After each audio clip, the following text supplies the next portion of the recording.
अनवरपुर गांव में बबीता अपनी दो बेटी शर्मिली और सुमन के साथ एक छोटे से घर में रहती थी। बबीता के पति का कुछ समय पहले ही इंतकाल हो गया था, इसलिए बबीता सोचती है कि उसकी बेटियों की शादी जितनी जल्दी हो जाए उतना ही बेहतर है। मुंशी जी, मैंने आपसे कितनी बार कहा है, कोई रिश्ता देखकर बताओ लड़की के लिए। लड़की 19 साल की हो गई है। भाभी जी, मैंने बहुत जगह बात की, लेकिन हर कोई दहेज मांगता है। कोई कुछ मांगता है तो कोई कुछ मांगता है। मुंशी जी, तुम तो जानते ही हो हमारे घर में कोई काम करने वाला नहीं है। मैं जो दूसरों के घरों में काम करके पैसा कमाती हूँ, उससे तो बस घर का खर्चा ही चल पाता है। ऐसे में हम दहेज कहाँ से देंगे? भाभी जी, एक रिश्ता है, लेकिन आदमी की उम्र लगभग 50 साल है। उसकी पहली पत्नी मर चुकी है, पहली पत्नी से 2 बच्चे भी हैं, लेकिन आदमी मालदार है। तुम्हारी बेटी को कोई परेशानी नहीं होगी। लेकिन मुंशी जी, उम्र बहुत ज्यादा है, लोग देखेंगे तो क्या कहेंगे? लोगों का काम तो कहना ही है। अगर अच्छे घर में करोगी तो दहेज देना ही पड़ेगा। आजकल कोई भी आदमी बगैर दहेज के शादी नहीं करता है, और तुम्हारे पास तो खुद के खर्चे के लिए भी पैसे नहीं है। ऐसे में दहेज कहाँ से दोगी? तुम सही कह रहे हो मुंशी जी, हमारे पास तो फूटी कौड़ी भी नहीं है। तुम बात करके लड़की की शादी करवा दो। कुछ ही दिनों में शर्मिली का विवाह हो गया। जिस आदमी से विवाह हुआ था उसका नाम था अशोक। अशोक एक सरकारी कर्मचारी था। अशोक के 2 लड़के थे, आकाश और सुमित, और एक विधवा बहन भी थी जो घर की मालकिन थी। उनका नाम रूपाली था। आकाश, अपनी माँ के लिए बाजार से कुछ ठंडी चीजें ले आ, गर्मी बहुत हो रही है। उतने में ही अशोक आ जाता है। उसके हाथ में कुछ सामान था। अशोक शर्मिली को खुश रखने के लिए कोई न कोई तोहफे रोज लाया करता, लेकिन शर्मिली को ना जाने क्यों अशोक के पास बैठना और हंसने बोलने में भी संकोच होता था। इसका कारण ये था कि अब तक ऐसा ही एक आदमी उसका पिता था, जिसके सामने सिर झुकाकर देह चुरा कर निकलती थी। अब उनकी अवस्था का एक आदमी उसका पति था। वो उसे प्रेम की वस्तु नहीं, सम्मान की वस्तु समझती थी। उनसे भागती फिरती थी। अशोक के सामने आते हुए शर्माती थी। अरे भाग्यवान, तुम मुझे देखकर ऐसे भागती हो जैसे मैं कोई खौफनाक जानवर हूँ। अरे मैं तुम्हारा पति हूँ। अगर तुम ऐसे ही शर्माती रही तो घर कैसे चलेगा? तुम अब इस घर की मालकिन हो, जो मन में आए वो करो। अशोक अपनी बहन रूपाली को बुलाता है और उससे घर की चाबी लेकर शर्मिली को घर की खजांची बना देता है। रूपाली, अब से तुम कुछ भी काम नहीं करोगी। जिस भी चीज की जरूरत हो शर्मिली को बोल दिया करो। और शर्मिली, तुम रूपाली का ध्यान रखना। बेचारी सारा दिन परेशान सी रहती है। घर में जिस चीज की भी उसे जरूरत हो उससे मंगा लिया करो। मैं हर महीने की तनख्वाह तुम्हें दे दिया करूँगा, क्योंकि घर के सारे खर्चे अब तुम्हें ही उठाने हैं। अशोक पूरे महीने की कमाई शर्मिली को दे देता है। उनका ख्याल था कि शर्मिली इन रुपयों को देखकर फूली नहीं समाएगी। उधर अशोक की बहन रूपाली मोहल्ले की औरतों से शर्मिली की खूब चुगली करती है। अरे जब से आई है मालकिन बनी बैठी है, एक एक पैसे का हिसाब लिखती है। मैं कभी अपनी जरूरत के लिए थोड़े बहुत पैसे मांग लेती हूँ तो टालम टोल करती रहती है, फिर कहीं 3-4 बार कहने पे ही पैसे देती है। बहन, तेरे भाई को भी क्या बुढ़ापे में इस जवान लड़की से शादी करने की पड़ी थी?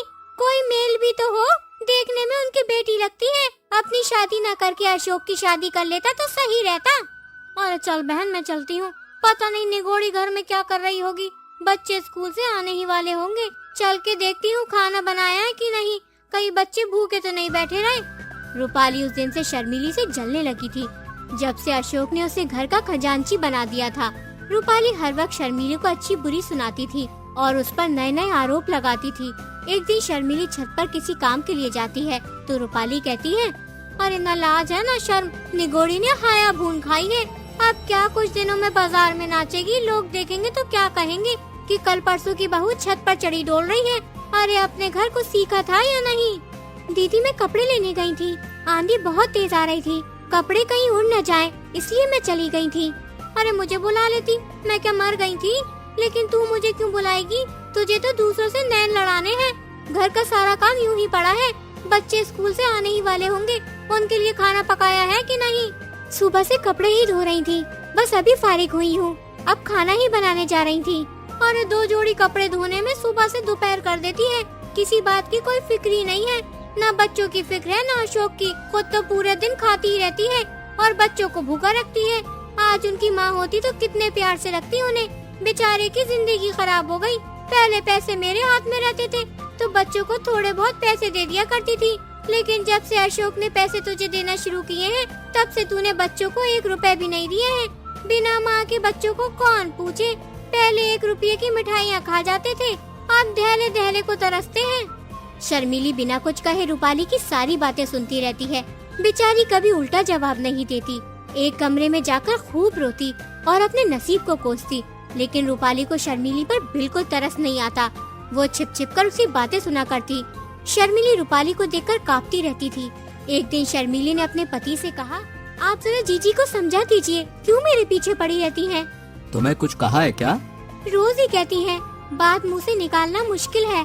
अगर उन्हें इस बात की जलन हो कि ये मालकिन क्यों नहीं बनी है तो आप उन्हीं को रुपए पैसे दीजिए, मुझे नहीं चाहिए। यही मालकिन बनी रहे। मैं तो केवल इतना ही चाहती हूँ कि कोई मुझे ताने न दिया करे। ये कहते कहते शर्मिली की आंखों से आंसू बहने लगे।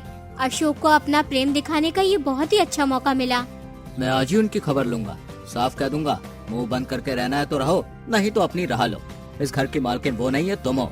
वो केवल तुम्हारी सहायता के लिए है। अगर सहायता करने के बदले तुम्हें परेशान करती है तो उनके यहाँ रहने की कोई जरूरत नहीं है। अरे मैंने सोचा था कि विधवा है, अनाथ है, पाव भर आटा खाएगी, पड़ी रहेगी। जब और नौकर चाकर खा रहे हैं तो वो तो अपनी बहन ही है। लड़कों की देखभाल के लिए एक औरत की जरूरत भी थी तो रख लिया, लेकिन इसका मतलब ये नहीं है कि वो तुम्हारे ऊपर राज करे। लड़कों को सिखा देती है कि जाकर माँ से पैसे मांगे। लड़के आकर मेरी जान खाते हैं। घड़ी भर लेटना मुश्किल हो जाता है। डांटती हूँ तो वो आंखें लाल पीली करके दौड़ती है। मुझे समझती है कि लड़कों को देखकर जलती है। ईश्वर जानते होंगे कि मैं बच्चों को कितना प्यार करती हूँ।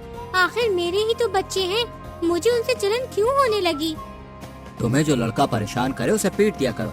मैं भी देखता हूँ कि कौन आंखें लाल पीली करता है। अशोक को तो मैं बोर्डिंग हाउस में भेज दूंगा, बाकी सुमित को आज ही ठीक किए देता हूँ। अशोक ने रूपाली को बुलाया और उससे कहा, तुम्हें इस घर में रहना है या नहीं? अगर रहना है तो शांत होकर रहो, ये नहीं कि दूसरों का रहना मुश्किल कर दो। तुम्हें किसी चीज की कोई कमी है तो मुझे बताओ, शर्मिली को उल्टा सीधा क्यों सुनाती हो? रूपाली समझ गई कि बहू ने सारी बात अशोक को बता दी है, लेकिन रूपाली दबने वाली औरत नहीं थी। वो बोली, अरे क्या हुआ जो तुम इतने आपे से बाहर हो रहे हो? निकल गई सारी बुद्धिमानी। कल की लौंडिया चोटी पकड़कर नचाने लगी। कुछ पूछना न ताचना, बस उसने तार खींचा और तुम काट के सिपाही की तरह तलवार निकाल कर खड़े हो गए। तुम हमेशा शर्मिली को परेशान करती रहती हो, उसमें कमियां निकालती रहती हो, बात बात पर ताने देती हो। अगर कुछ सीख देनी है तो उसे प्यार से मीठे शब्दों में देनी चाहिए। तानों से सीख मिलने के बदले उल्टा और जी जलने लगता है इंसान का। तुम्हारी यही मर्जी है ना किसी बात में न बोलूं, यही सही। लेकिन फिर ये ना कहना कि तुम घर में बैठी थी, क्यों नहीं सलाह दी? जब मेरी बातें जहर लगती हैं, तो मुझे क्या कुत्ते ने काटा है जो मैं बोलूं? मेरे से क्या है, कुछ भी करती फिरे, मुझे क्या लेना? इतने में आकाश और सुमित स्कूल से आ गए। आते ही दोनों बुआ जी के पास जाकर खाने को मांगने लगे। जाकर अपनी नई अम्मा से क्यों नहीं मांगते? मुझे बोलने का हुक्म नहीं है। आज से मुझसे कुछ नहीं मांगना, जो लेना है अपनी नई अम्मा से लेना। अशोक दोनों बच्चों को धमकाते हुए कहता है, अगर तुम दोनों ने अपनी माँ को परेशान किया तो दोनों की टांगे तोड़ दूंगा। अरे सारा दिन यहाँ से वहाँ फिरते रहते हो, थोड़ा बहुत पढ़ भी लिया करो। अगर मैंने दोबारा सुना कि तुम दोनों ने अपनी माँ को परेशान किया है तो तुम्हें बाहर भेज दूंगा पढ़ने के लिए। उनको तो आप कुछ नहीं कहते, हम ही को धमकाते रहते हो। कभी भी पैसे वैसे नहीं देते, हम स्कूल यूं ही चले जाते हैं। सब बच्चों के पास स्कूल में पैसे होते हैं और हम बिल्कुल खाली जाते हैं। और वो कहती है अगर मुझसे कुछ मांगोगे, परेशान करोगे तो कान काट दूंगी। मैंने कब कहा था कि तुम्हारे कान काट लूंगी? अभी से झूठ बोलने लगी हो। झूठ की भी हद होती है। मैं तुम्हें कितने प्यार से रखती हूँ कि कोई बुराई न दे। सौतेली माँ बच्चों को परेशान करती है। मैं तो खुद नहीं खाती, लेकिन तुम दोनों को दे देती हूँ। इतना सुनना था कि अशोक ने सुमित के दोनों कान पकड़कर उठा दिया। लड़का जोर से चीख मारकर रोने लगा। रूपाली ने दौड़कर बच्चों को आकाश के हाथ से छुड़ा लिया और बोली, अरे बस रहने भी दो, बच्चे को क्या मार डालोगे? हाय हाय हाय, कान लाल हो गया। सच कहा है, नई बीवी पाकर आदमी अंधा हो जाता है। अभी से ये हाल है तो आगे इस घर का खुदा ही मालिक है। शर्मिली से बच्चे के कान का दर्द देखा न गया। वो छुड़ाने को दौड़ी थी, लेकिन रूपाली पहले ही पहुंच गई थी। पहले आग लगा दी, अब बुझाने दौड़ी हो। जब अपने लड़के होंगे तब आंखें खुलेंगी। पराई औलाद का दर्द क्या जानो।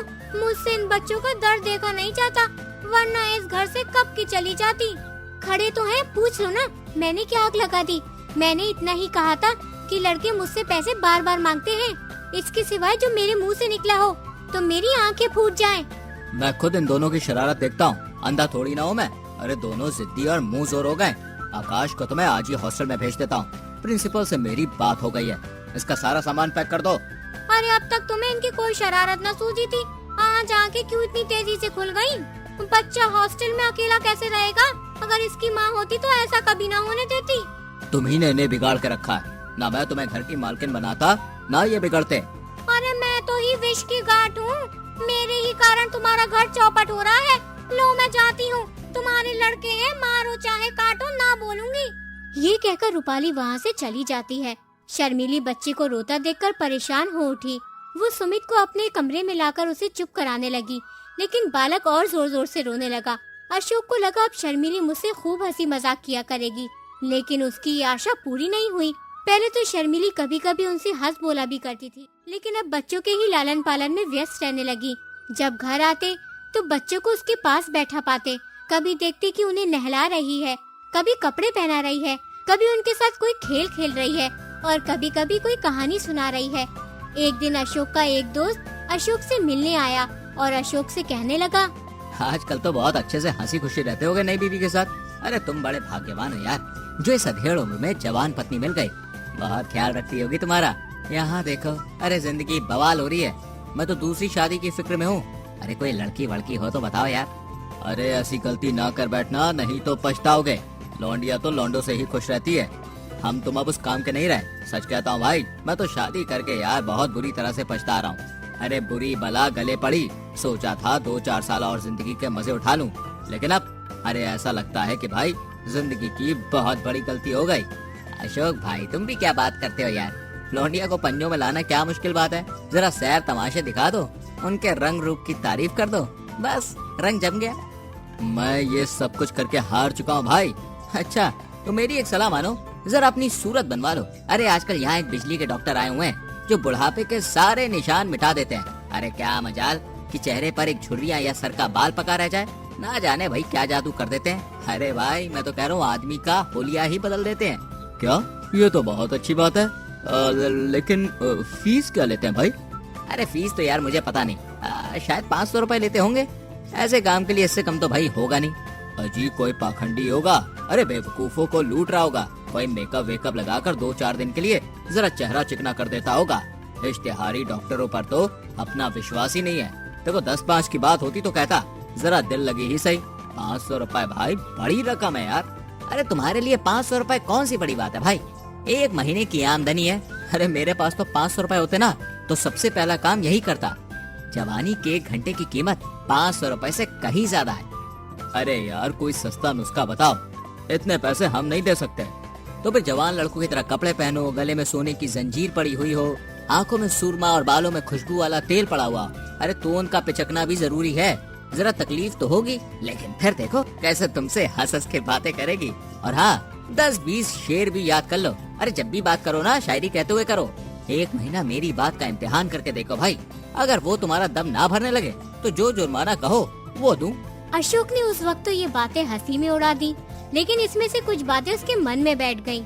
उस दिन से वो हर रोज जवान दिखने के लिए कोई न कोई काम करते। जब भी शर्मिली से बात करते तो 1-2 शायरी जरूर सुनाते। अशोक की ये चाल काम कर गई। दूसरे दिन जब अशोक ऑफिस से घर आए तो देखा शर्मिली अपने कमरे के द्वार पर खड़ी है। आज बहुत दिनों के बाद उन्हें ये कमल खिला हुआ दिखाई दिया। आज इतनी देर कहाँ लगाई, दिन भर रात देखते देखते आंखें फूट जाती हैं। समय से घर आ जाया करो। अरे यार ऑफिस में बहुत काम होता है, ओवर टाइम के पैसे अलग से मिलते हैं। अभी थोड़ा काम और था, लेकिन मैं सिर दर्द का बहाना बनाकर घर आ गया। क्यों इतना काम करते हो?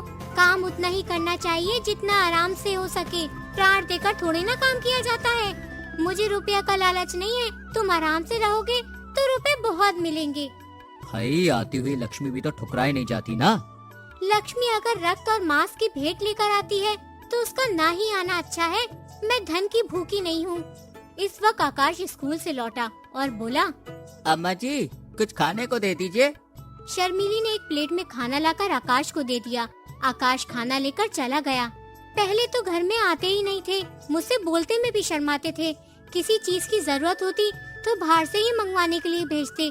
जब से मैंने बुलाकर कहा तब से आने लगे हैं। अशोक को आकाश पर संदेह हुआ और कुछ चिढ़कर बोला, ये तुम्हारे पास खाने पीने की चीजें मांगने क्यों आता है?